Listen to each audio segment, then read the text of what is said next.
हाँ जी, तो अपन एनआईएस में एक प्रिपरेशन में चैप्टर नंबर 2 स्टार्ट करते हैं। हम चैप्टर नंबर 2 स्टार्ट करें इसके पहले मुझसे एक छोटी सी गलती हो गई थी।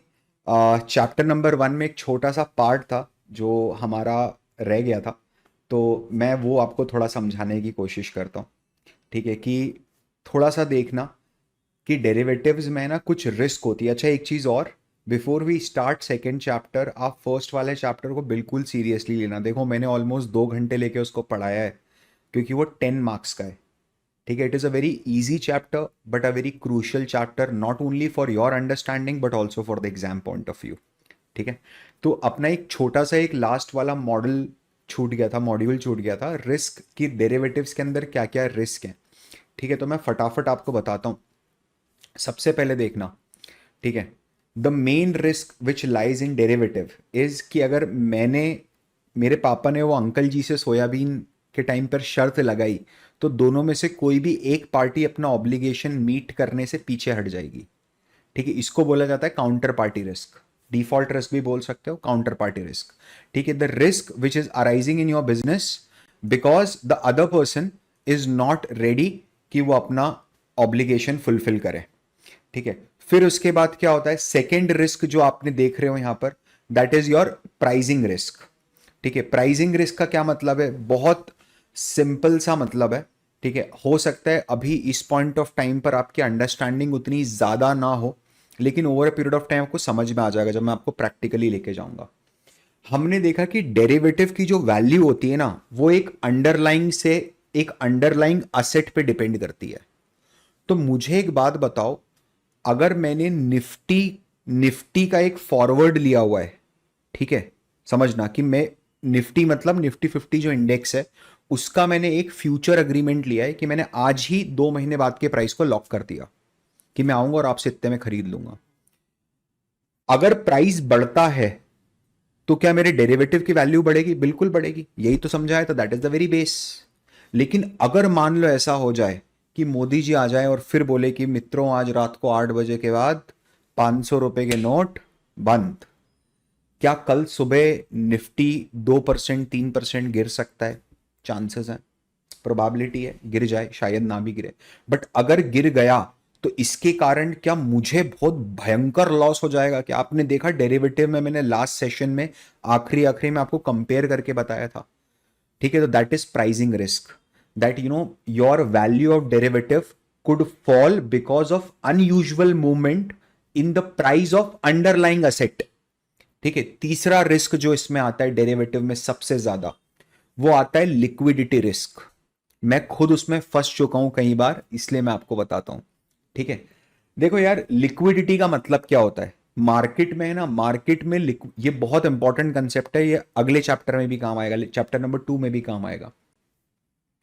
मार्केट में लिक्विडिटी का मतलब क्या होता है, हम कैसे डिसाइड करेंगे कि कोई स्टॉक लिक्विड है या नहीं है? समझना, अगर आपको स्ट्रीट लैंग्वेज मेरे साथ सीखनी है, तो हम कैसे डिसाइड करेंगे कि कोई काउंटर लिक्विड है या नहीं है? आप समझ रहे हो, मार्केट में जो स्ट्रीट लैंग्वेज होती है, स्ट्रीट लैंग्वेज मतलब जो प्रोफेशनल्स बोलचाल की भाषा में एक दूसरे को यूज करते हैं, वो कभी भी ये नहीं बोलते कि वो स्टॉक इलिक्विड है, वो बोलते हैं वो काउंटर इलिक्विड है। तो कोई भी काउंटर कैसे पता चलेगा कि लिक्विड है या इलिक्विड है? अगर आप स्टॉक प्राइस को बेच पाओ, ठीक है, अगर आप स्टॉक प्राइस को बेच पाओ, स्टॉक, मैं असर्टेन करूंगा कि कोई काउंटर कैसे लिक्विड है, अगर मैं उस पर्टिकुलर स्टॉक को कितनी भी क्वांटिटी में बेच पा रहा हूं without major movement in price. मतलब यह है कि अगर आपके पास मान लीजिए 1,000 रिलायंस इंडस्ट्रीज के शेयर्स हैं, समझना, खुश हो जाओ आप, 3,000 रुपए का प्राइस है, 1,000 शेयर है। ठीक है, 30 लाख का माल दिलवा दिया मैंने आपको बैठे बैठे, है ना। अगर आपको वो शेयर्स बेचने हैं, क्या आप तुरंत जाके वो शेयर बेच सकते हो? बिल्कुल बेच सकते हैं सर। मान लीजिए इस समय रिलायंस का प्राइस 3010 है, क्या आपके 1,000 शेयर बेचने के कारण आपको ऐसा लगता है कि रिलायंस के प्राइस में कोई मूवमेंट आ जाएगा? कैसी बकवास बात कर रहे हो? 30-40 लाख रुपए में क्या होगा ब्रो, इतने इससे ज्यादा के तो पान खिला दिए। समझ रहे हो, मुकेश अंबानी जी ने अपने बेटे की शादी में क्या 30-40 लाख रुपए, कितनी बड़ी कंपनी है, कोई फर्क नहीं पड़ता। लेकिन there is this small company called as Sai Baba investments corporation limited, है ना, बहुत बड़ा फ्रॉड था वो, मैंने बहुत ऊपर खरीदा था, it is one of the James in my portfolio I would say. The stock got crash 99%। ठीक है, अब क्या है ना, वो स्टॉक में ध्यान से समझना, वो स्टॉक में आप एग्जिट ही नहीं कर पाओगे। क्यों नहीं कर पाओगे पता है?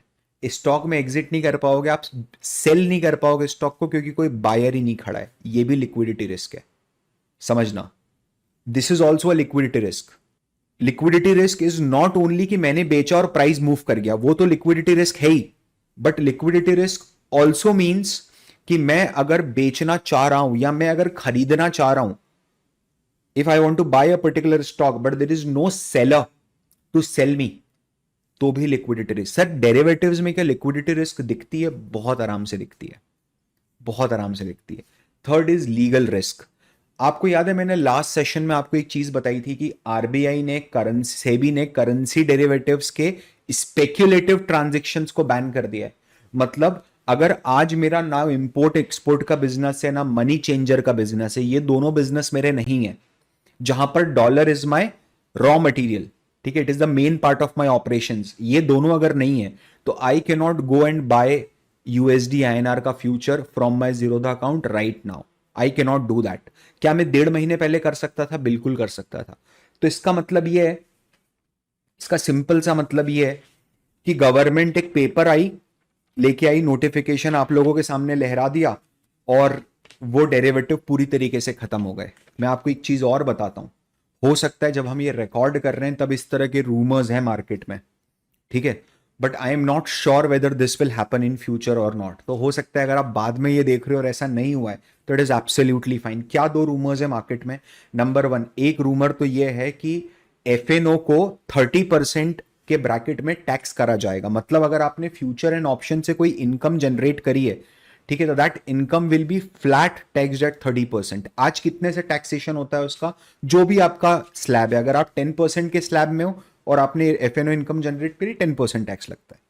ठीक है, आज उसको बिजनेस एक्टिविटी के जैसा कंसिडर करा जाता है from the view point of income tax. But अब इनकम टैक्स में ये चेंजेस आ रहे हैं कि वो स्पेक्युलेटिव नेचर में डाल देंगे, समझना। अगर ऐसा होता है, ध्यान से, अगर ऐसा होता है तो क्या ये डिस्करेजमेंट वाला फैक्टर जाएगा? बिल्कुल जाएगा। It is, and it is happening, it is a risk on the entire derivative markets, ठीक है, and that risk came because of some legal decision, some legal action. एक और बहुत बढ़िया एग्जांपल देता हूं आपको इसका। एक और रूमर है मार्केट में इस पॉइंट ऑफ टाइम पर कि गवर्नमेंट बहुत ज्यादा कॉन्शियस है डेरिवेटिव में जो रिटेलर्स को नुकसान हो रहा है उसके कारण। तो अब वो क्या करना चाहते हैं पता है? अभी अगर आप देखोगे तो एक जो फ्यूचर का लॉट होता है that is anywhere between 3 lakh rupees to 7 lakh rupees. जैसे हमने लास्ट सेशन में जब कैलकुलेट किया था रिलायंस इंडस्ट्रीज, तो मैंने इंटू 250 करा था, याद है आपको? तो कुछ 6 लाख रुपए के आसपास। गवर्नमेंट बोल रही है कि हम नंबर ऑफ क्वांटिटी इन पर लॉट बढ़ा देंगे ताकि जो एक लॉट हो वो 20 लाख से 25 लाख रुपए तक का हो। तो अभी जो चीज 5 से 6 लाख रुपए की है, तो उसको खरीदने के लिए मेरे को मार्जिन कितना रिक्वायरमेंट था पिछले सेशन में रिलायंस इंडस्ट्रीज में? 50,000 रुपए, 47,000 रुपीज।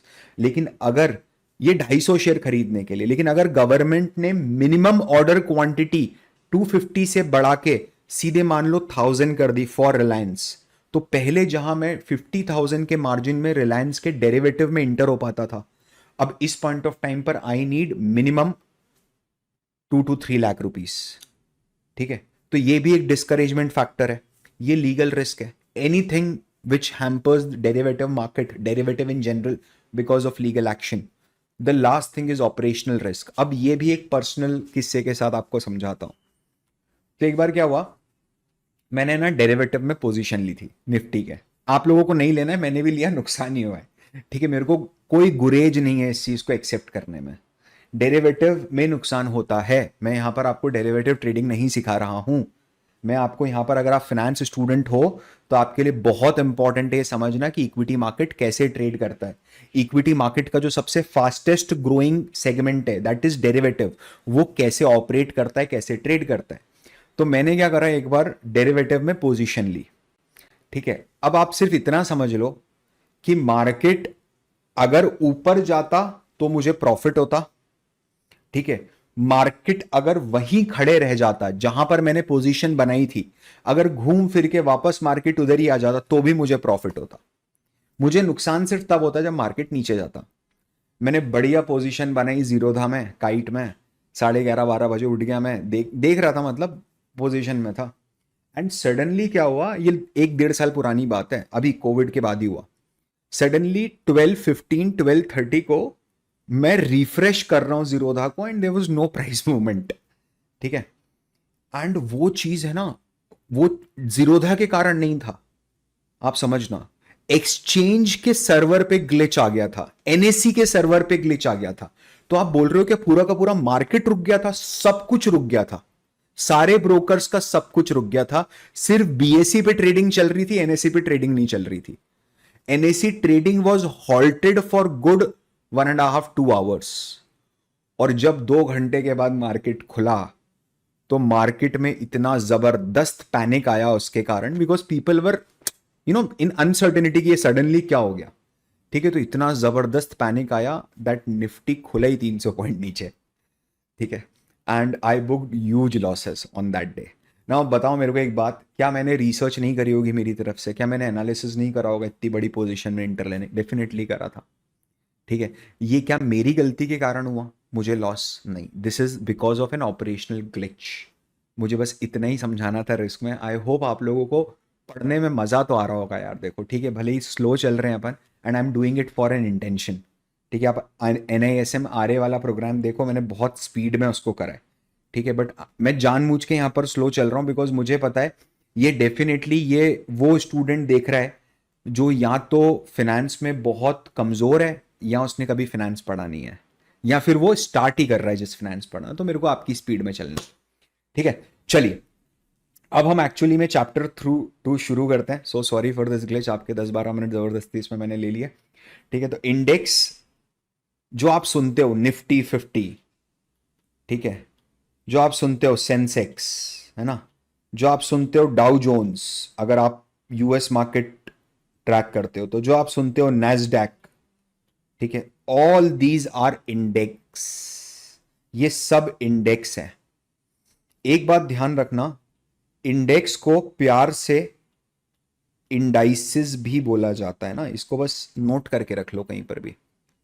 हम क्या करेंगे आज के सेशन में, या रादर इस पूरे चैप्टर में, तो हम एक तो सबसे पहले इंट्रोडक्शन समझेंगे कि इंडेक्स क्या होता है।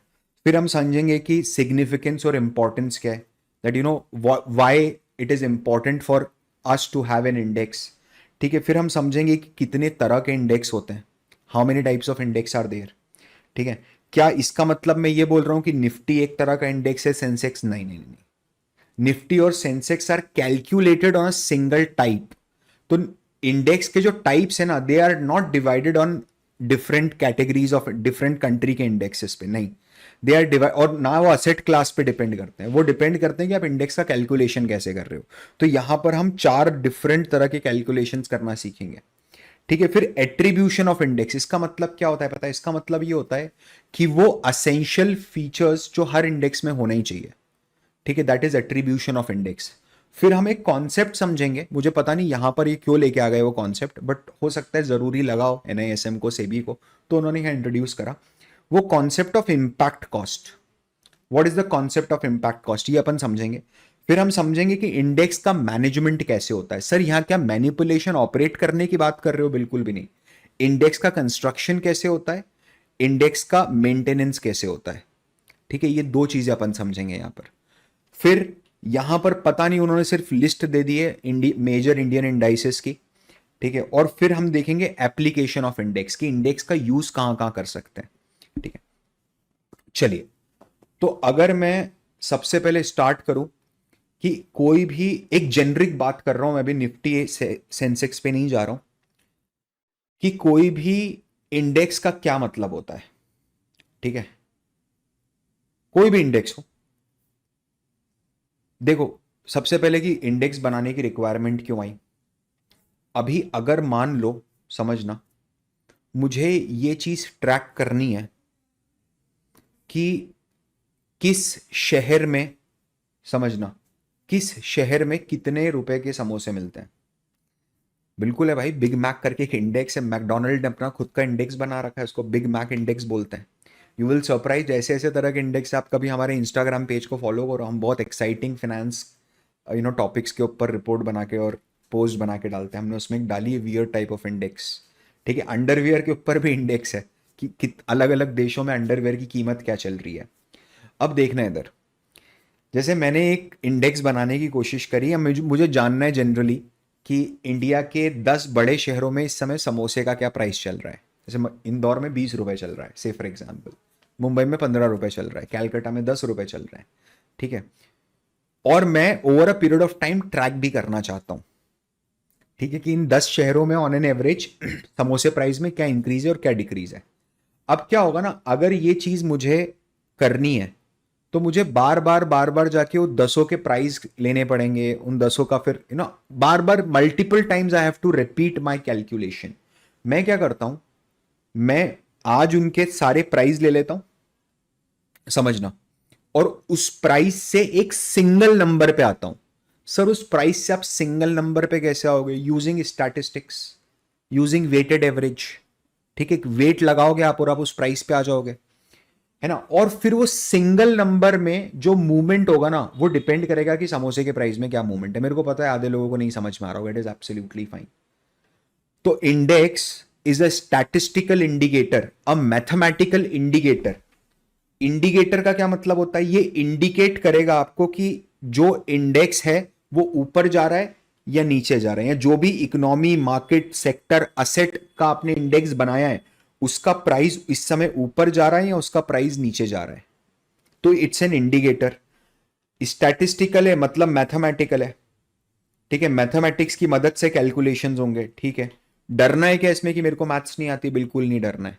तो index is a statistical indicator जो क्या मेजर करता है? It measure the changes, changes मतलब ups and downs in what.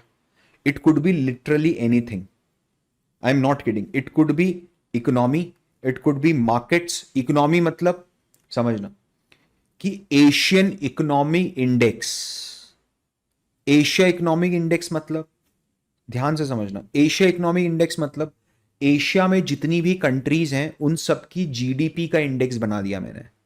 अब अगर एशिया में इंडिया की जीडीपी तेजी से ग्रो हो रही है, चाइना की जीडीपी तेजी से ग्रो हो रही है, ठीक है। इस समय अगर आप देखोगे तो Vietnam GDP is growing at a very faster pace, Sri Lankan GDP is now again revival, at a stage of revival, again tourism वगैरह बहुत बड़ा है, ठीक है। तो जैसे जैसे इन सब इंडिविजुअल कंट्रीज की जीडीपी ग्रो होगी ना, जो मेरा इंडेक्स मैंने बनाया है एशियन इकोनॉमी इंडेक्स, वो भी ग्रो होगा।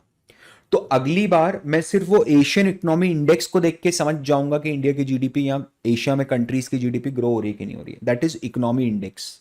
मार्केट इंडेक्स मतलब जो आप सुनते हो, BSE 30, निफ्टी 50, ठीक है। तो निफ्टी 50 में उन्होंने क्या करा है? सिंपल सी बात है, नेशनल स्टॉक एक्सचेंज में लिस्ट जितने भी शेयर्स लिस्टेड हैं उसमें जो 50 सबसे बड़े शेयर्स हैं उनका एक इंडेक्स बना दिया। तो 50 शहरों में, 50 शहरों बोल दिया मैंने, 50 शेयर्स में जब भी मूवमेंट होता है तो निफ्टी 50 या तो ऊपर जाता है या नीचे जाता है। सिंपल सा लॉजिक है, ठीक है। BSE SmallCap 30 का क्या मतलब है? BSE बॉम्बे स्टॉक एक्सचेंज में जो 500 सबसे बड़े स्मॉल कैप कैटेगरी के स्टॉक्स हैं, स्मॉल कैप मतलब जिनका मार्केट कैपिटलाइजेशन बड़ा नहीं है। सर मेरे को मार्केट कैपिटलाइजेशन भी नहीं पता क्या होता है, बेटा गूगल कर लो, ठीक है।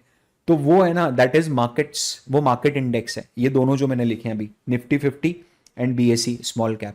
सेक्टोरल इंडेक्स भी हो सकते हैं क्या? बिल्कुल हो सकते हैं। कैसे सेक्टोरियल इंडेक्स? जैसे निफ्टी फार्मा, निफ्टी फार्मा क्या है? NSE के अंदर लिस्टेड 20, 25, 30 नंबर अलग अलग हो सकते हैं, 25, 30 टॉप फार्मा कंपनीज का इंडेक्स बना दिया। तो अब अगर मैं निफ्टी फार्मा को ट्रैक कर लेता हूं तो मेरे को समझ में आ जाता है कि आज on an average pharma companies के स्टॉक्स बढ़े हुए हैं या कमजोर है। सिंपल एज दैट, ठीक है।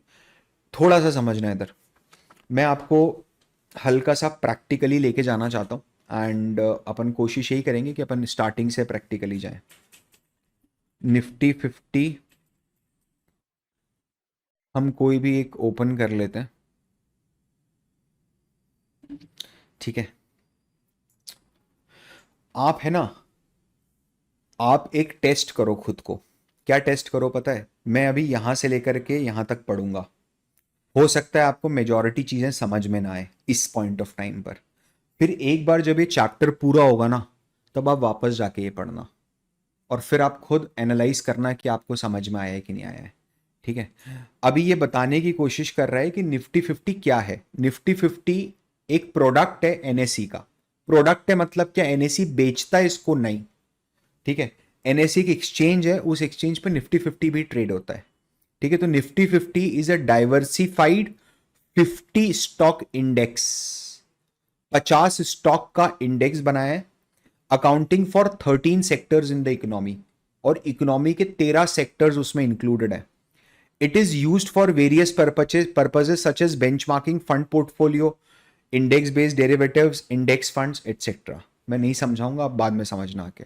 Nifty 50 is owned and managed by NSE indices limited.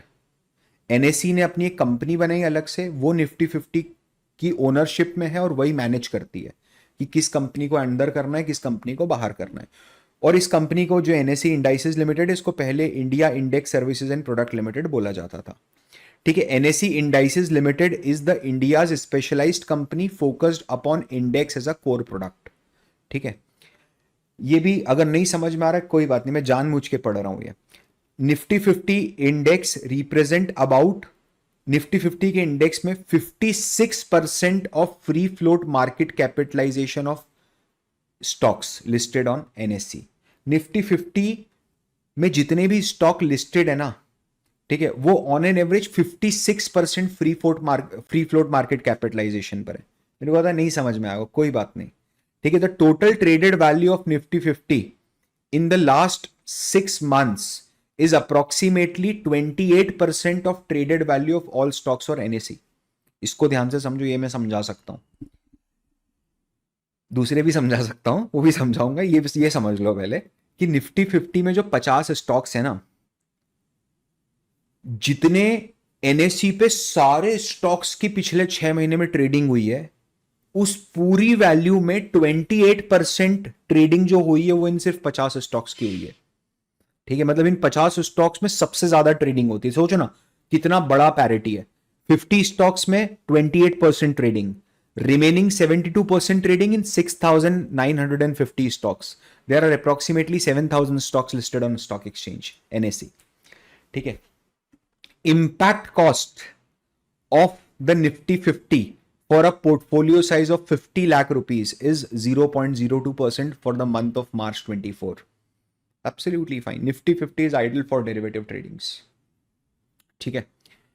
Nifty 50 उन्होंने ये पूरा पूरा मेथडोलॉजी डॉक्यूमेंट है, अगर आप देखोगे भाई बहुत दिया हुआ है, अगर समझना है किसी को, दिस इज लाइक मतलब यू विल नेवर इमेजिन कि ऐसा कुछ हो सकता है और इतना शानदार कुछ कहीं भी मटेरियल मिल सकता है।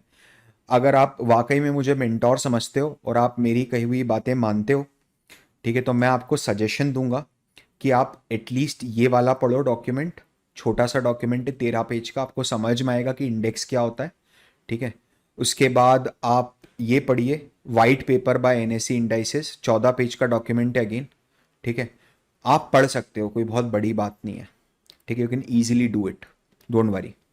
ठीक है? आप मेथोडोलॉजी पढ़ना चाहते हो तो पढ़ लेना, अगर कोई अच्छा बच्चा है तो सारे पढ़ लेगा। चलिए अपन वापस आते हैं। ठीक है? तो ये तो होता है इंडेक्स। ठीक है? इंडेक्स का सिग्निफिकेंस क्या है भाई? It is an indicator of economy. वो आपको ये बताता है कि इकोनॉमी की हालत कैसी है। जैसे अगर आप देखोगे जापानीज मार्केट जो है, जापानीज स्टॉक मार्केट जो है, उसने पिछले 30 ईयर्स में 0% रिटर्न दिया है। तो पिछले 30 ईयर्स में इकोनॉमी भी बहुत डीप डाइव थी, बहुत टूटी हुई इकोनॉमी थी। इंडिया की इकोनॉमी अगर आप देखोगे तो 1992 से 2024 में वर्टिकल ग्रोथ पे खड़ी हो गई है। तो इंडिया का स्टॉक मार्केट भी वैसे ही चल रहा है। स्टॉक मार्केट को ऐसा बोला जाता है that it is an indicator of economy. आप देखिए ना भाई, अपन ने पढ़ा था एनएससी 13 डिफरेंट सेक्टर्स की कंपनीज एनएससी के अंदर है। तो अगर 13 सेक्टर्स, 13 सेक्टर्स इंडिया के अलग अलग सेक्टर, फार्मास्यूटिकल, ये वो फलाना ठिकाना, ऑटोमोबाइल, हॉस्पिटल, अगर ऐसे 13 अलग अलग एरिया ऑफ बिजनेसेस खराब परफॉर्म कर रहे हैं, तो क्या निफ्टी भी खराब परफॉर्म करेगा? बिल्कुल। क्या इकोनॉमी भी खराब परफॉर्म करेगी? बिल्कुल। सिंपल सा लॉजिक है।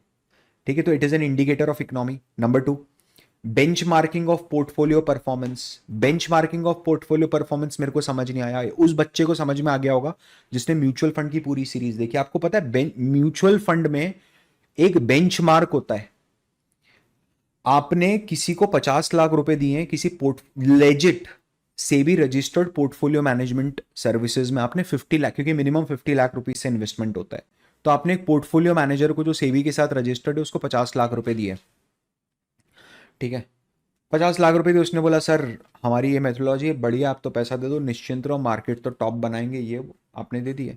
आप 1 साल बाद वो आपके पास आया मिलने, बोले सर ये देखो मैंने 12% रिटर्न बनाया है, बजाओ ताली। ठीक है, आपने ताली बजाई नहीं क्योंकि आपने एनआईए मेट पढ़ा था द वैल्यूएशन स्कूल से। आपने बोला वो ठीक है 12% तूने बनाया, ये बता मैं ये कैसे मानूं कि तेरा 12%, या मैं कैसे मेजर करूं कि जो तेरा 12% है वो अच्छा बनाए कि बुरा बनाए? How would I measure that? कल को अगर तू 13% बना के ले आएगा तो मैं बोल सकता हूं कि यार पिछले साल से बेटर रिटर्न बनाया। ठीक है, बट पिछले साल से बेटर रिटर्न बनाया, that is not the criteria of measurement. हो सकता है इस साल सिचुएशन अलग हो, पिछले साल अलग हो। मुझे है ना एक बेंचमार्क चाहिए होता है। यूजुअली जो पोर्टफोलियो मैनेजमेंट सर्विसेज होती हैं वो निफ्टी को बेंचमार्क रखती हैं। अब ध्यान से समझना, वापस पोर्टफोलियो मैनेजर आपके पास आया 1 साल बाद, आपको बोला कि सर मैंने 14% रिटर्न बनाया, बजाओ ताली। आप बोलोगे ऐसे नहीं बजाऊंगा, मेरे को पहले निफ्टी का रिटर्न देखने दे। आपने निफ्टी का 1 साल का रिटर्न देखा, निफ्टी का 1 साल का रिटर्न 11% था, उसने आपके लिए 3% ज्यादा रिटर्न बना दिया, आपने ताली बजा दी। Very good very good very good. ठीक है, आपने क्या बेंचमार्किंग करी क्या इंडेक्स के साथ? That is important. तो अगर आप म्यूचुअल फंड में कोई भी म्यूचुअल फंड जाके देखते हो, मैं तुरंत इसका प्रैक्टिकल भी बता देता हूं आपको। रूपी वेस्ट करके there is this mutual fund, मैं उसमें जाता हूं एंड मैं कोई भी एक फंड ओपन कर लेता हूं, blue chip fund, bank of India blue chip fund. और अभी अगर मैं आपको इसके अंदर दिखाता हूं इसका बेंचमार्क इंडाइसेस, तो ये निफ्टी 100 को बेंचमार्क करता है। ये टीआरआई क्या मैंने समझाया हुआ है म्यूचुअल फंड में, आई am not explaining it over here. तो निफ्टी 100 के रिटर्न्स को, क्या निफ्टी 50 के अलावा निफ्टी 100 भी होता है? होता है। निफ्टी 250 भी हो सकता है, निफ्टी मिड कैप हो सकता है, कुछ भी हो सकता है। सर कितने भी इंडेक्स हो सकते हैं, कितने भी इंडेक्स हो सकते हैं, there is no limit behind it. क्या जरूरी है कि अगर कोई इंडेक्स बने तो वो ट्रेड हो ही हो मार्केट में, लोग उसको खरीद बेच पाए? बिल्कुल भी नहीं।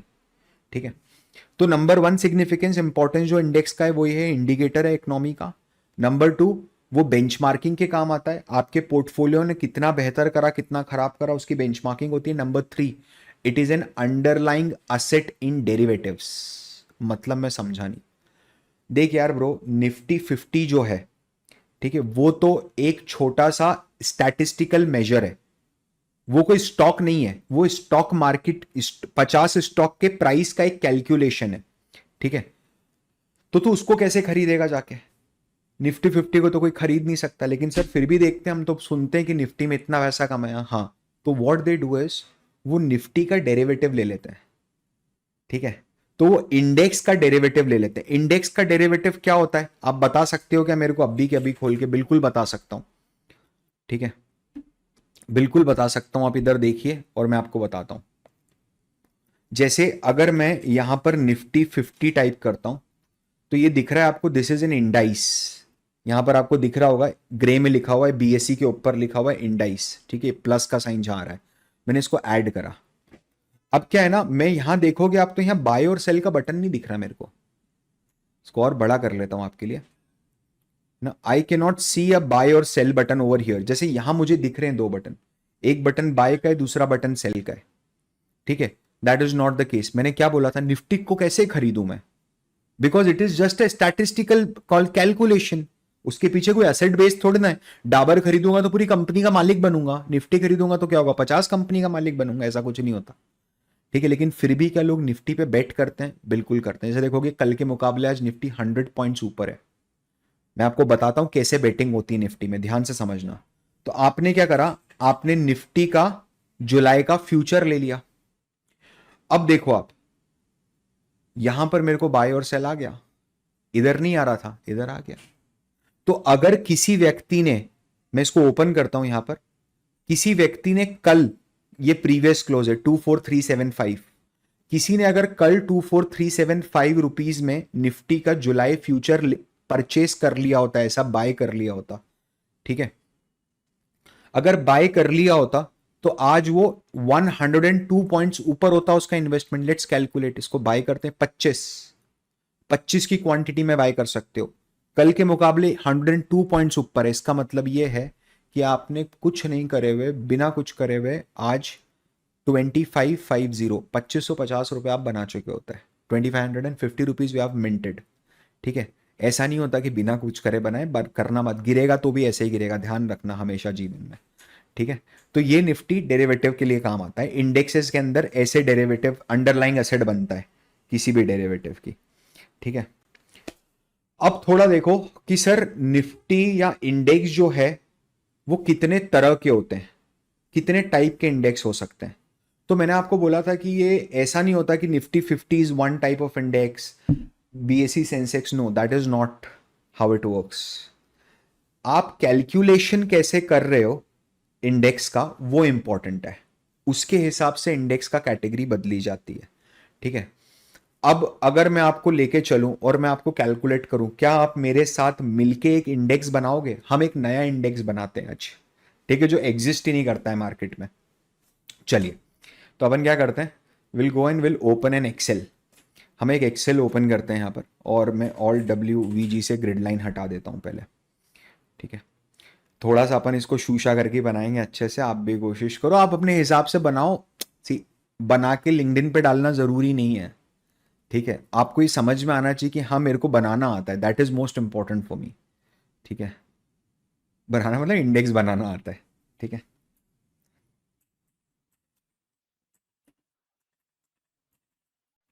इंडेक्स क्रिएशन,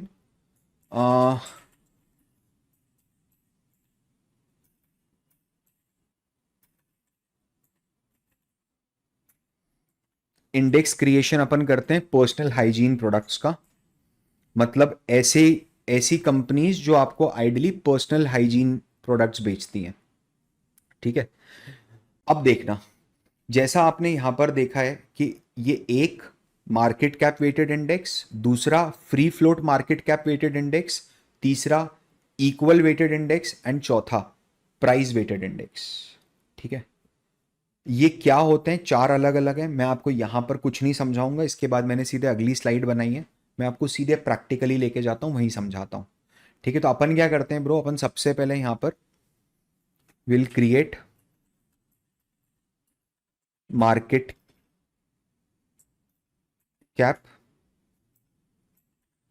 कैपिटलाइजेशन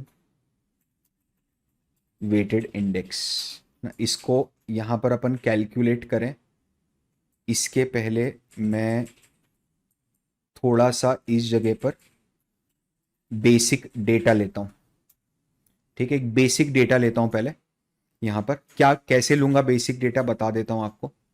तो हम क्या करेंगे, हम स्क्रीनर पे जाएंगे और कोई भी ऐसी कंपनी खोल दो जो पर्सनल हाइजीन सेक्टर में, जैसे जिलेट है ना, तो Gillette India is in personal hygiene, नीचे आ जाओ आपको दिखेगा ये रहा, पर्सनल केयर मल्टीनेशनल ना, पर्सनल हाइजीन ये पर्सनल केयर है। तो अब आप देखोगे पर्सनल केयर के अंदर एक दो तीन चार, ये चार कंपनीज ही हैं जो पर्सनल केयर के अंदर आती हैं, ठीक है। तो चार कंपनी का बना सकते हैं, कोई प्रॉब्लम नहीं है। मेरे को थोड़ा सा देखने दो, अगर कहीं और कुछ मिलता है तो, नहीं तो फिर वही बनाएंगे। फूड MNC प्रोसेसिंग, नहीं ये और कम है।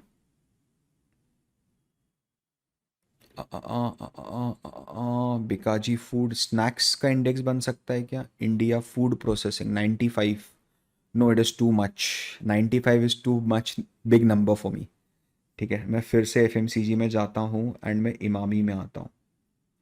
इमामी भी एक्चुअली पर्सनल केयर में ही आता है, हाँ personal care Indian. Oh wow, I have 11 companies now, ठीक है। Very good very good, I want this, I want this, I want this, I want this, I want this, ठीक है, मेरे को चाहिए ये। तो पर्सनल केयर के अंदर अपन क्या करते हैं, पर्सनल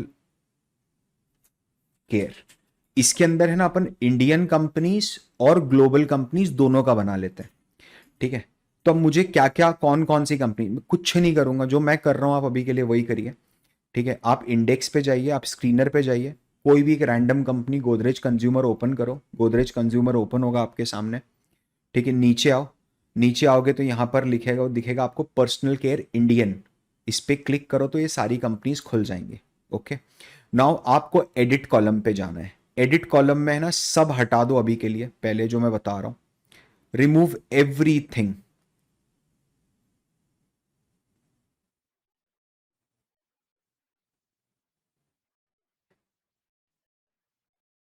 आप सिर्फ इसमें अभी के लिए मार्केट कैपिटलाइजेशन रहने दीजिए, ठीक है। और प्रमोटर होल्डिंग, प्रमोटर होल्डिंग रहने दीजिए। कितना परसेंट स्टेक इस कंपनी, इन कंपनीज में मालिकों के पास है, प्रमोटर्स के पास है, ठीक है। और दैट्स इट। प्राइस तो आएगा ही मेरे हिसाब से, प्राइस बाय डिफॉल्ट आ जाएगा। हाँ, प्राइस आ जाएगा। वॉल्यूम का कुछ भी नहीं है, छोड़ दो उसको, ठीक है। और सेव कॉलम। अभी मेरे को है ना ये तीन चीज़ें चाहिए इस पॉइंट ऑफ टाइम पर, ठीक है। ये तीन चीज़ें चाहिए मुझे इस पॉइंट ऑफ टाइम पर, बाकी सब मैं खेल जाऊंगा, मेरे को प्रॉब्लम नहीं है। मैंने इसको एज इट इज कॉपी करा, आप थोड़ा ध्यान से समझना। पता है मार्केट कैप अगर आप देखोगे ना, तो ये 274 करोड़ का मार्केट कैप है। मार्केट कैप का क्या मतलब होता है सर?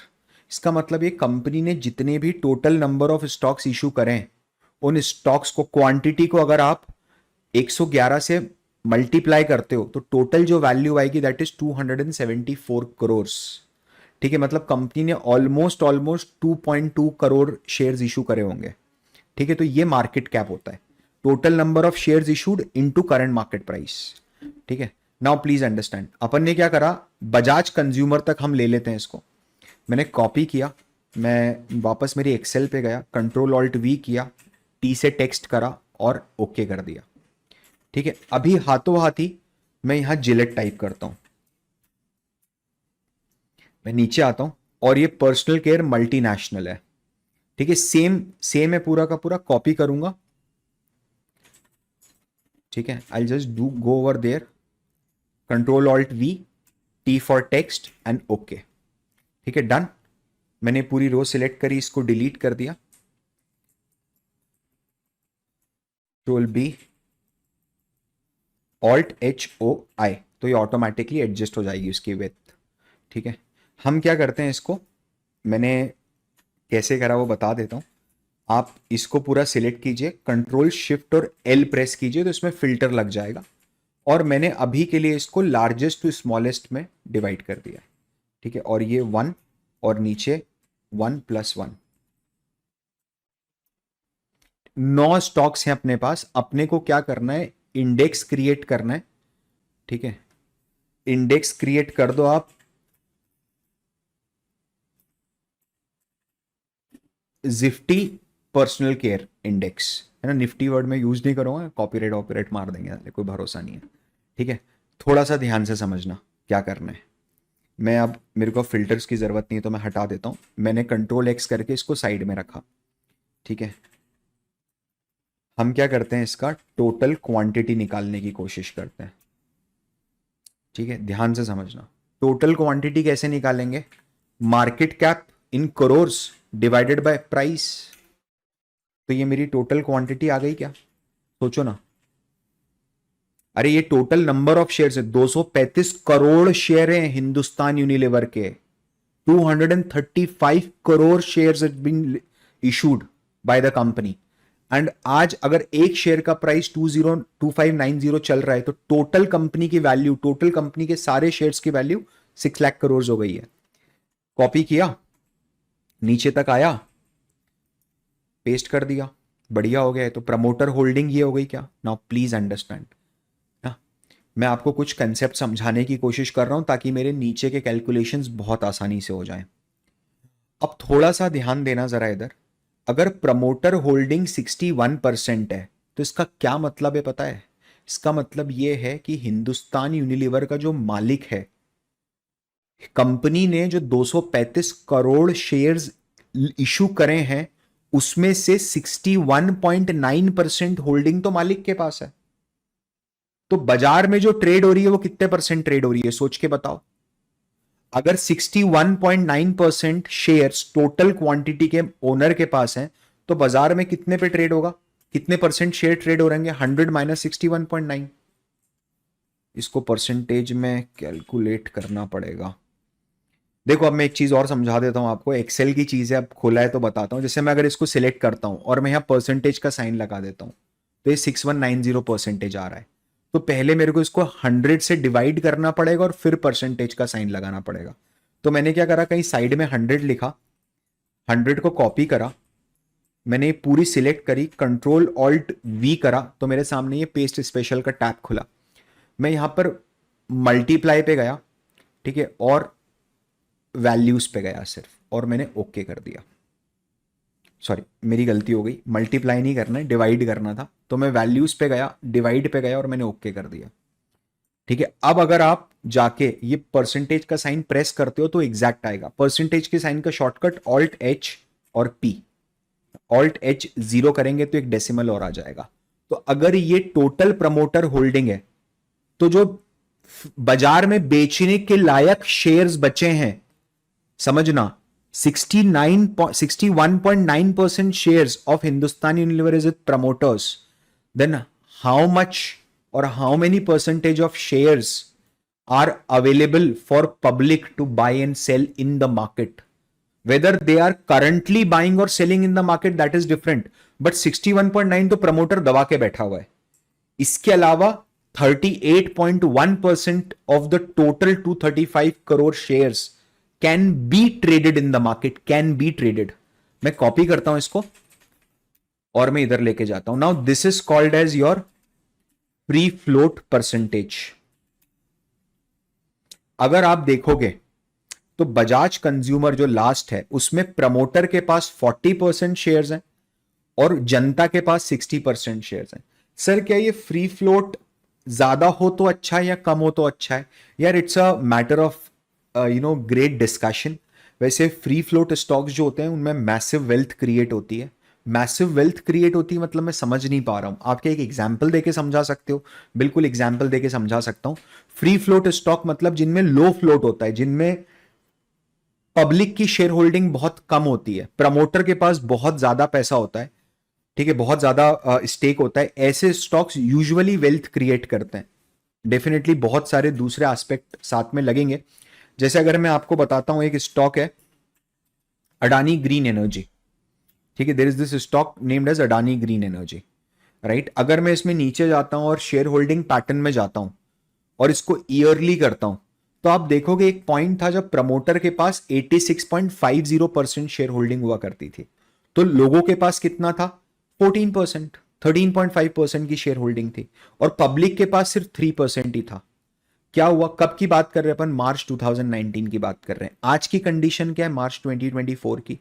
प्रमोटर के पास 56% शेयर्स हैं, तो बचे हुए 44% शेयर्स किसके पास है? जनता के पास है। जनता में कौन कौन आ गया? एफआईआई भी जनता है, डीआईआई भी जनता है, अपन भी जनता ही है। जो कंपनी, जो free float, total free float 14% हुआ करता था, वो अब बढ़ते बढ़ते 44% हो गया 5-6 साल में। Just check what happened with price in this since 2019। 2019 the price was 41 rupees. High stock ने कितने का बनाया है? 2800 का हाई बनाया, currently trading at 1700 rupees. That is the magic of free float. ठीक है, ये अपन कभी और, मैं और एडवांस पढ़ाता हूं इसमें, बट इतना भी आप समझ लोगे तो इतना आपके लिए बहुत है। ठीक है, तो अपने को एक मार्केट वेटेड इंडेक्स समझना है, एक free float market cap index समझना है, एक इक्वल वेट इंडेक्स समझना है, एक प्राइस वेट इंडेक्स समझना है। ठीक है, तो अपन फटाफट चलते हैं। मेरे को बस इतना ही चाहिए था आपसे और इससे ज़्यादा कुछ चाहिए नहीं था। I feel that it is perfectly fine. मैं थोड़ी साज सज्जा कर देता हूँ इसकी।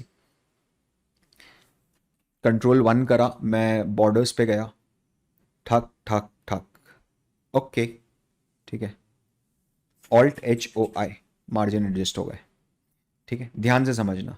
अब मार्केट कैपिटलाइजेशन वेटेड इंडेक्स का क्या मतलब है? कॉपी किया मैंने ये पूरा का पूरा और नीचे पेस्ट कर दिया।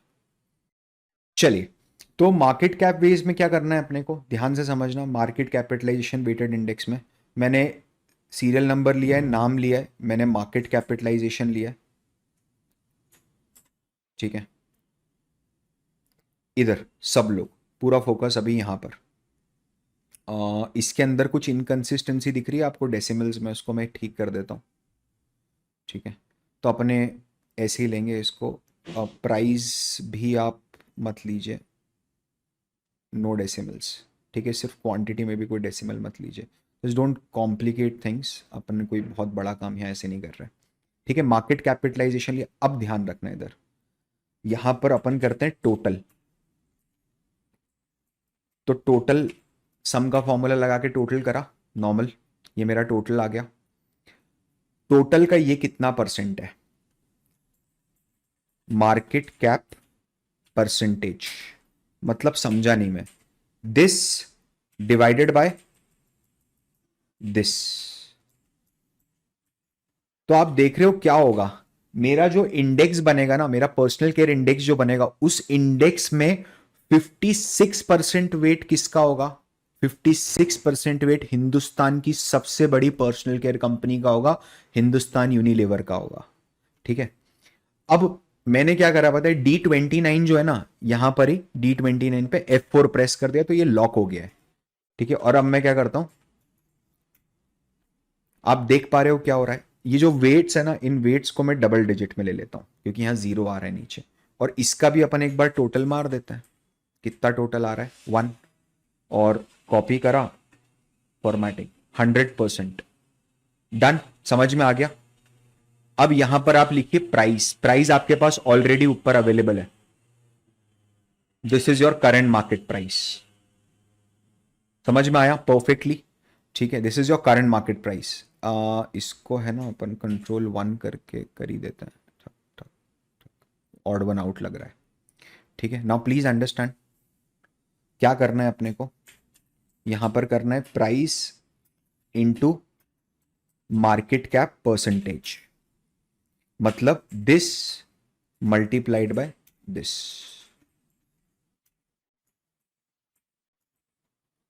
My bad,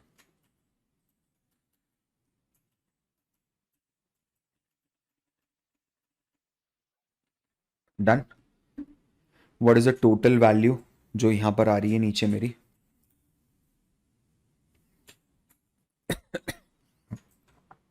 my total value is 2971। इसका मतलब ये है,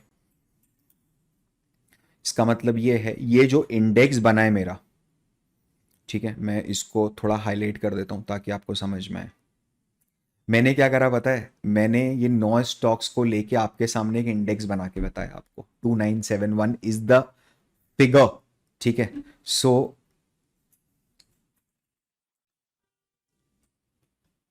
price of Jifty personal care index is this much, 2971। Now please understand, ध्यान से समझना, ये प्राइस था एज ऑन टुडे। ठीक है, मान लीजिए ऐसा हो जाए कि मैं करता हूं प्राइस टुमारो, ठीक है, कि कल का क्या प्राइस होगा। थोड़ा सा अपन इसमें रैंडमाइजेशन करते हैं, ये 2770, नहीं इसको 2590 ही रखो। ठीक है, इसको 1370 कर लिया, इसको 770 कर लो, इसको 3400 कर लो, 16000 है तो इसको 17250, रैंडम नंबर डाल रहा हूं मैं, यहां से कुछ भी चेंज कर रहा हूं बस उसमें। 79 कर लो, इसको 71250 कर लो, 7125 कर लो, इसको 450, इसको 272 को 180 कर दो। ठीक है, ये हो गया प्राइस टुमारो। अब अगर मुझे नेक्स्ट डे का इंडेक्स कैलकुलेट करना है तो मैं कैसे करूंगा, सिंपल सा बात है, मार्केट कैपिटलाइजेशन के वेट में इंडेक्स कैलकुलेट होगा, ये अपन ने पहले ही समझा है। तो मुझे क्या अब अगले दिन का मार्केट कैपिटलाइजेशन निकालना पड़ेगा, बिल्कुल निकालना पड़ेगा। क्वांटिटी, क्वांटिटी कहां पर है अपने पास, ये रही quantity. Where do I have the quantity, I have the total quantity over here 235। ठीक है, M cap tomorrow, this multiplied by this, ये मेरा मार्केट कैप है पुराने दिन का, कर लो इधर। ठीक है, अच्छा क्या करना है इसके बाद, इसको कॉपी करना है यहां पर, और यहां लाके पेस्ट कर देंगे, ध्यान देना थोड़ा, लास्ट में फॉर्मूला चेंज करना पड़ेगा, है ना, divided by this F4 inter.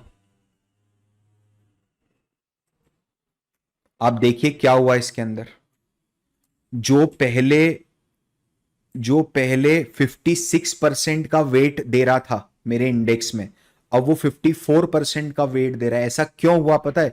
क्योंकि स्टॉक प्राइस गिर गया, दूसरे स्टॉक प्राइस बढ़ गए, दैट इज द रीजन। दूसरों के बढ़ जाएंगे तब भी तो ये कम होगा ना, इसका तो सेम रहा।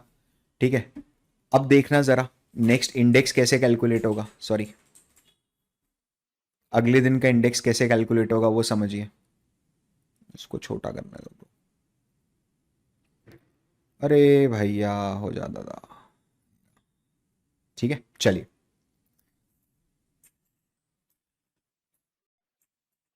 Price into M cap tomorrow.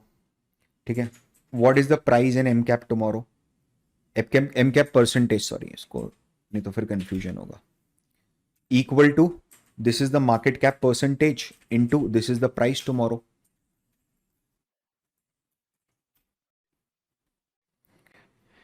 ठीक है जी, ये पूरा करा अपन ने, एंड मैंने ये कॉपी करा, यहां पर पेस्ट कर दिया। आप देख रहे हो क्या हुआ, मेरे को फटाफट अभी है ना इसको एक बार बढ़िया तरीके से सजावट करने दो, मेरे को ऐसा अच्छा नहीं लगता है जब ऐसे खाली पड़ा रहता है, तो अजीब सा लगता है कुछ, है ना। आदत नहीं है वो, आपकी भी आदत हो जाएगी, डोंट वरी। जब डंडा पड़ेगा, नौकरी करने जाओगे फिनेंस में, मैनेजर का डंडा पड़ेगा, तब आपको भी आदत हो जाएगी। अब देखना जरा यहां पर क्या हुआ, price of Jifty index today and price of Jifty index tomorrow. मतलब कल का प्राइस क्या हुआ फिर इसका, 2791 से कितना बड़ा ये, 3045। ठीक है, ध्यान से समझना। तो change in price of Jifty, what is the change, इतना हो गया डिवाइडेड बाय कितना था, -1। तो आप देखेंगे एक दिन में ये इंडेक्स 2.5% इंक्रीज हुआ। क्या ये आप सब लोगों को समझ में आया कि मार्केट कैपिटलाइजेशन वेटेड इंडेक्स कैसे बनाया जाता है? क्या आप रैंडमली किसी भी सिमिलर स्टॉक को पिक करके आप इंडेक्स बना सकते हो आप खुद का? पक्का। चलो अपन और फटाफट समझते हैं आगे। ठीक है, एक तो अपना ये हो गया, अब ज्यादा टाइम लगेगा नहीं, अब आप खुद भी फटाफट समझ जाओगे। ठीक है, अगला कौन सा अपने को लेना है, free float market cap weighted index है, तो बहुत ही आसान है। ठीक है, कैसे करोगे free float market weighted cap index? ठीक है, मैं एक काम करता हूँ, मैं कॉपी करता हूँ यहाँ से और पेस्ट करता हूँ, समझिए इधर, ये मार्केट कैप है टोटल स्टॉक का आज के दिन। ठीक है, फ्री फ्लोट अपन ने यहाँ कैलकुलेट करा था, ये कैसे हट गया मेरे को पता नहीं है ब्रो, है ना, आई am not the one behind this. अच्छा हटा नहीं है वो, गॉट इट, हटा नहीं है वो, अब ठीक है।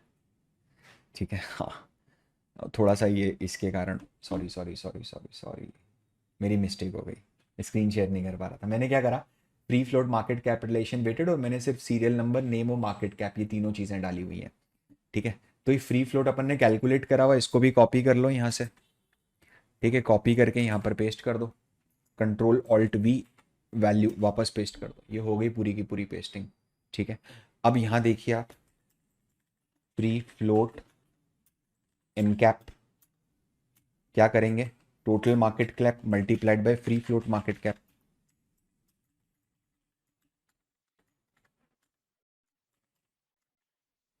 This is free float market cap. यहां पर क्या करेंगे अपन, F F M cap percentage, कैसे निकालोगे F F M cap percentage, इसको पहले टोटल कर लूंगा, तो मेरी जो 10 लाख करोड़ की मार्केट कैप है उसमें on an average 40% free float.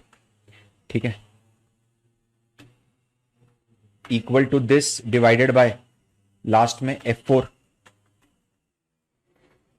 ये मेरे वेट्स आ गए सारे। ठीक है, दीज आर माई वेट्स। ठीक है, what is the price, price today, यहां पर कर लीजिए आप अब मेरे को लिबर्टी दीजिए सब करने की। ठीक है, what is the price today?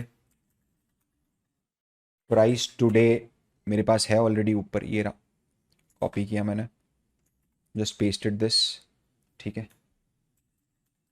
Index मतलब इसको वही कर लो, price into F F M cap percentage, free float market cap percentage, this multiplied by this.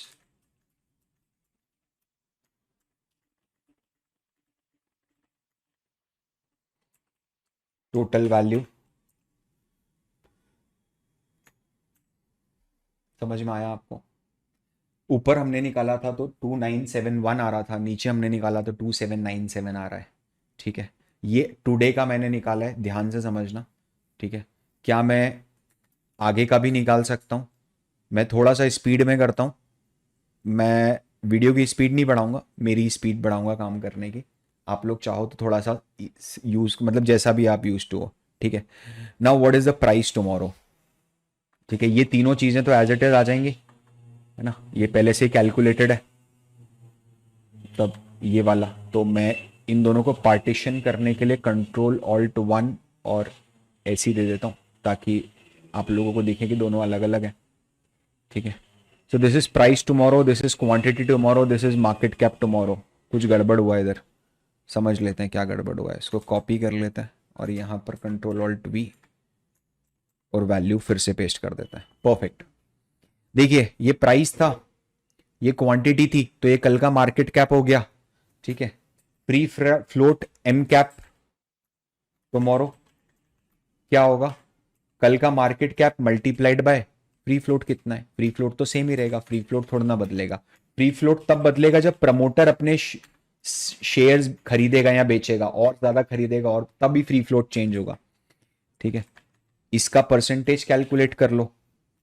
कैसे करोगे percentage calculate? Same repetitive process है पूरी, equal to this divided by F4 alt HP, ये आ गया। ठीक है, प्राइस क्या था अपना? Price into FF M cap, ये करा, equal to this multiplied by जो कल का प्राइस था वो।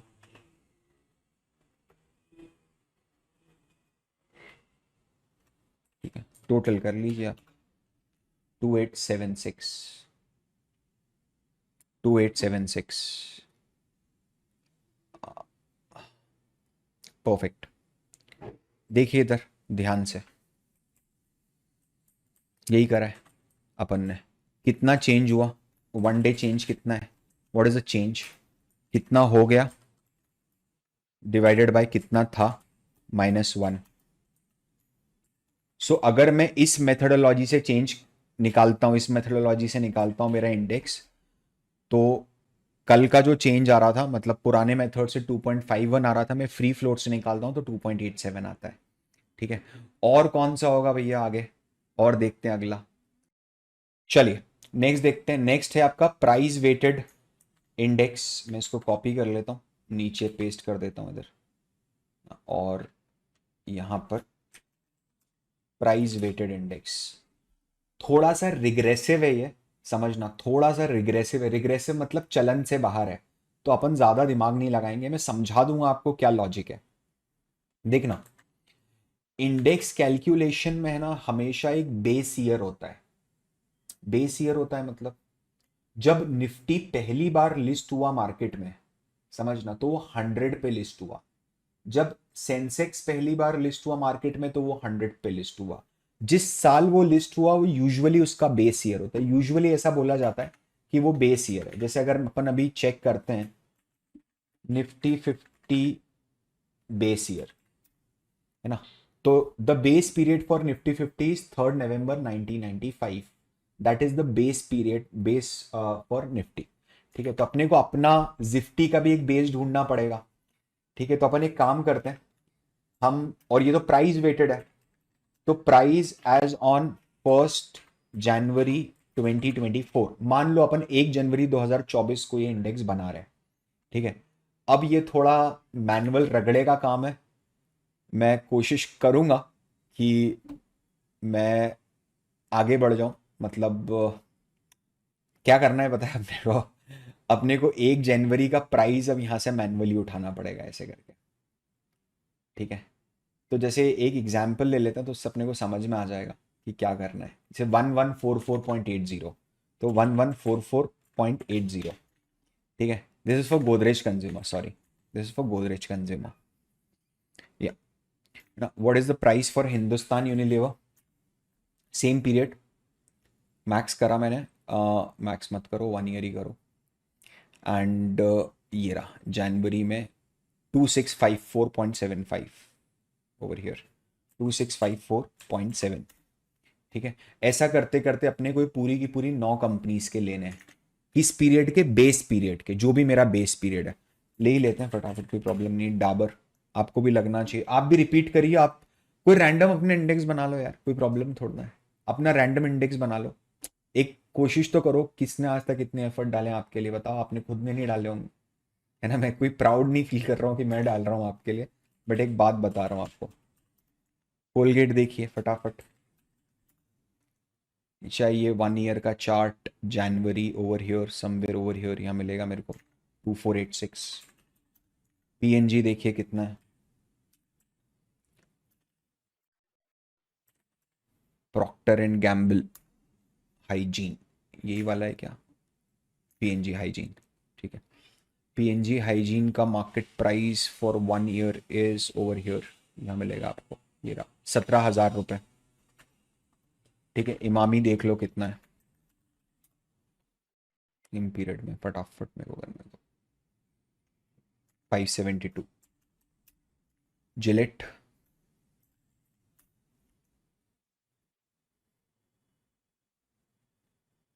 6540, लिख लेते हैं ऐसे ही। ज्योति लेबोरेटरीज, आया नया उजाला, 4 बूंदों वाला, ठीक है? वही वाला ज्योति है ये, राइट? नीचे आइए, max 1 year, sorry, and 1 year में over here, somewhere over here 484। Last बचा है बस बजाज कंज्यूमर।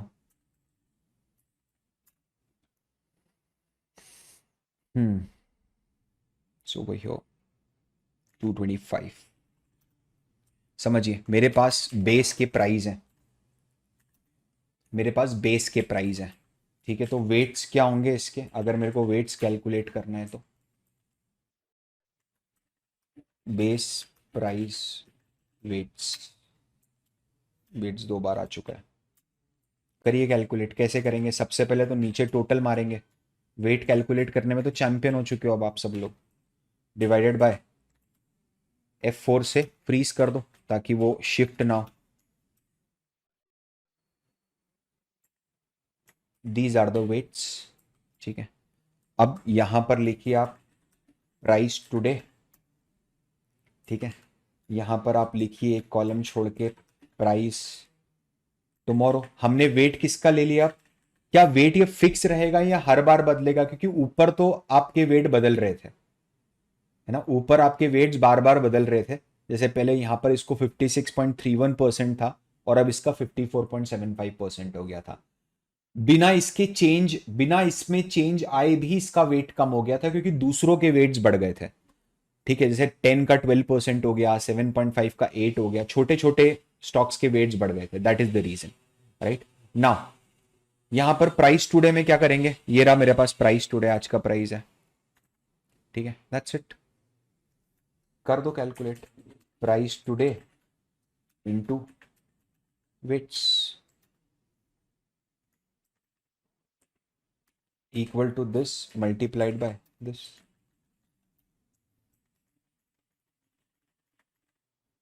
ये वेट्स हैं, ठीक है? टोटल निकाल लेंगे इसका, ऐसा ही है भाई। मैंने क्या बोला था? रिग्रेसिव इंडेक्स है बहुत ज्यादा। इसने क्या करा पता है? इसने मेरे को 7 महीने पहले के प्राइस पे एक तो वेट निकलवाया, दूसरी चीज पीएनजी का प्राइस ज्यादा था तो इसने पीएनजी को वेट ज्यादा दे दिया। जिसका प्राइस ज्यादा है उसको अगर आप वेट ज्यादा दोगे, समझना मेरी बात, तो वो सही रिफ्लेक्शन ऑफ इकोनॉमी कैसे होगा? मैं समझ नहीं पा रहा हूं आप क्या बोल रहे हो, कोई प्रॉब्लम नहीं, ऐसे समझ ले ब्रो। एमआरएफ है जैसे, है ना? अभी एमआरएफ का प्राइस इज 1,31,000। समझना, अगर आज बीएसई या निफ्टी 50 या Sensex price based weighted average calculate करें, खुद का कैलकुलेशन मेथड प्राइस वेट करें, और उसमें अगर एमआरएफ आ जाए तो 99% पूरा तो एमआरएफ ही खींच के ले जाएगा। जबकि कितनी छोटी कंपनी है, मात्र 55,000 करोड़ रुपए का बिजनेस है, मात्र 55,000 करोड़ का बिजनेस है। रिलायंस कितना बड़ा बिजनेस है सर इसके आगे? रिलायंस अराउंड 22 लाख करोड़ का बिजनेस है, 21 लाख करोड़, 21 लाख करोड़ का बिजनेस है। एमआरएफ 55,000 करोड़। लेकिन अगर आप प्राइस वेटेड करते हो कैलकुलेशन, तो इंडेक्स में वेट किसका ज्यादा आएगा? एमआरएफ का ज्यादा आएगा। रिलायंस का तो बहुत कम आएगा, क्योंकि रिलायंस का प्राइस 3,000 है, एमआरएफ का प्राइस 1,30,000 है। आई होप ये क्लियर हो रहा होगा। तभी मैंने स्टार्टिंग में बोला था that this is a very regressive way of calculating. आप समझिए, जो इंडेक्स की वैल्यू 2900 है, उसको इसने इन्फ्लेट करके 11,000 तक लेके आ गया। ठीक है, इन्फ्लेट करके 11,000 तक लेके आ गया। लेट्स सी, आगे भी देख लेते हैं एक बार। Price tomorrow over here, and इसको कर देते हैं tomorrow equal to this multiplied by weights.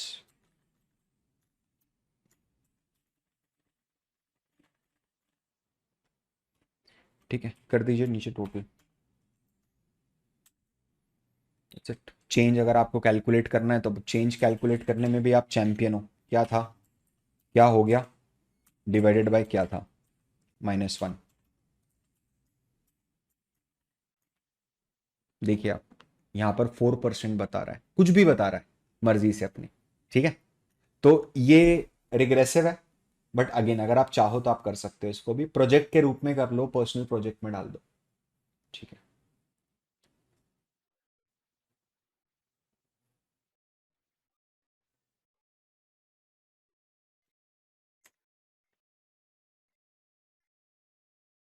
हाँ जी। तो अगला देखते हैं। अगला तो बहुत ही आसान है। अगला तो शायद मैं बस नाम लिखूंगा और आप समझ जाओगे कि क्या है। इक्वल वेटेड इंडेक्स, ये भी बहुत रिग्रेसिव इंडेक्स है। कैसे रिग्रेसिव इंडेक्स है, जरा सोच के बताओ। क्या करोगे आप? आपको अगर इक्वल वेट निकालना है तो कैसे निकालोगे? मतलब what should be your technique to calculate equal weight? देखिए इधर, यहाँ पर आप वेट्स करिए। ठीक है, equal to 1 divided by count, और काउंट में ये ले जाके इसको फ्रीज कर दो।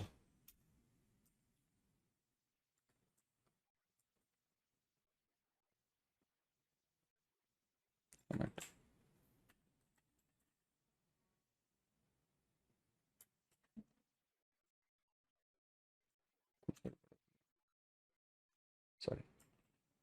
हाँ जी, तो कैसे कैलकुलेट करेंगे वेट्स?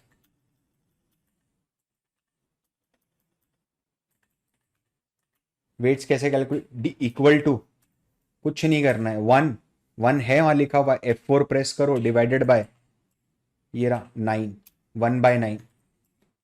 और इसमें भी 9 पे भी F4 प्रेस कर दो।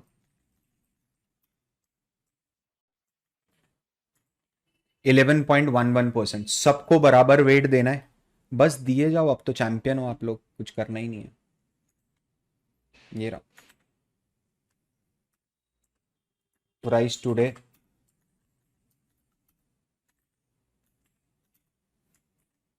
ठीक है, this is price today, and मैं कैलकुलेट करता हूँ तो 3693 आ रहा है। ठीक है, एंड मैं price tomorrow, let's see, and इसको वेट से एक बार दे दो ढंग से। या परफेक्ट, चेंज निकाल लो। इतना हो गया, इतना था -1। क्या आप सब लोगों को ये समझ में आया? ध्यान से समझना। हो सकता है कि आप लोगों को लगे कि है ज़रूरी नहीं था एक्सेल पे करना। ठीक है, अगर नहीं होता तो मैं नहीं करवाता ना। समझ रहे हो, इसका कैलकुलेशन आप समझ ही सिर्फ एक्सेल पे सकते हो। इसके अलावा इसके अंदर कुछ, मतलब एक्चुअली में कुछ ऐसा नहीं है जो आपको नहीं समझना चाहिए या समथिंग लाइक दैट, राइट? इतना ही था। आज अपन यहीं पर रखते हैं, काफ़ी लंबा सेशन हो चुका है। ठीक है, आप लोग इसको एक बार रेप्लिकेट करना, जितना अपन ने पढ़ाया उतना पढ़ना।